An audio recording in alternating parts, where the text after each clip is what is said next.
Louisiana Beer Reviews, New Belgium Dayblazer Easygoing Ale, introduced in 2017, 4.8% alcohol. The IBUs are 13 IBUs. This beer uses the following types of malt: Pale and Munich. The hops are Nugget and Cascade. Well, I have a sheet. All right, anyway, Nugget, Cascade, and Pale and Munich malt. So, kind of simple. Beer Advocate says, yeah, and it's okay. A 67 out of 100. Now, I would call that bad, but that's the way I look at it. Rate Beer says, oh no, it's not okay. It's a 31 out of 100. And a 45 out of 100 in the style. And Untapped says 67 out of 100 as well. So the reviews aren't too positive. I know there's a bunch of video reviews. I've not watched a single one, but I intend to watch them. So it's a simple, kind of standard, slightly lighter than normal blue with that like 1977 Elvis Presley concert tour design. Kind of a blah can. I never bought this beer because I thought it would be dull. Honestly, I never did see singles for a good price, and I just said it just looks like it's going to be dull, and I can buy a lot of dull beers for a low price. But that's, you say you're judging it before you tried it. I know that's true. Canned on 18th of February 2018. It's got the date, guys, at 12:35 in the afternoon. Good, good.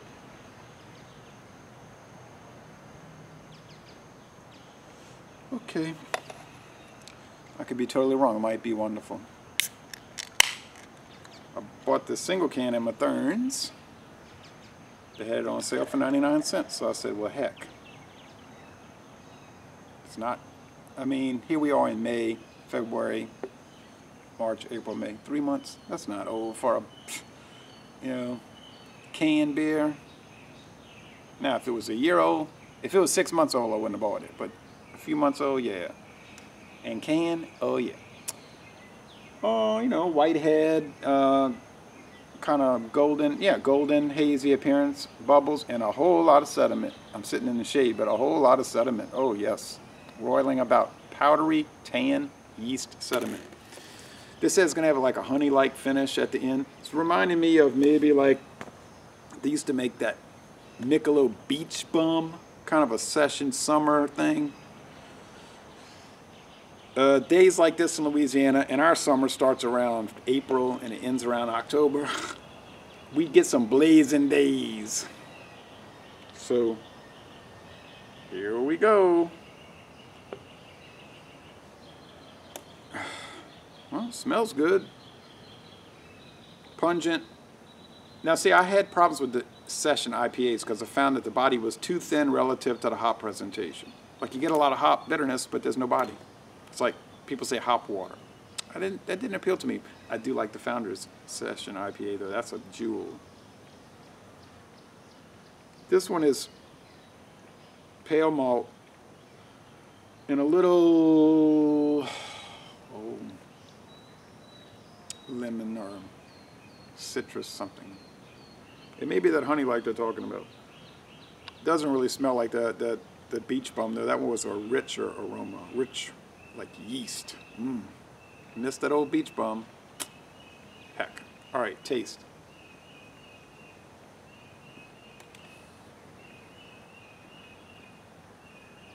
You can see the sun shining through that huge oak tree that's killing all my grass.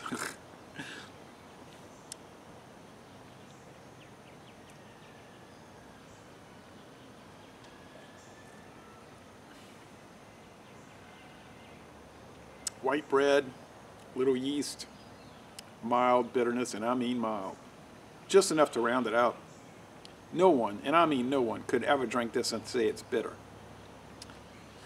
Bud Light, Coors Light, Miller Light, Miller High Life Light, Ham Special Light, Old Milwaukee Light drinkers, they're not going to drink this. Michelob Light, they're not going to drink this and say it's bitter. I just don't, I cannot conceive of that. What's the calories? I think 141. It's So mild. So mild. But come on, 67 out of 100, 31 out of 100, that's just too low. Is it any kind of fantastic product? Nah. It's not fantastic, but it's okay. Medium bodied and a crisp, easygoing finish. Look. What's going on around here? Thought the test was over. At DuPont and Dinka.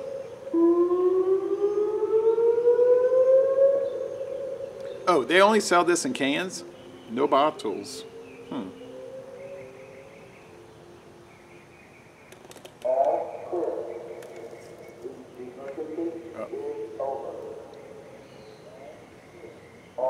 Nice lacing.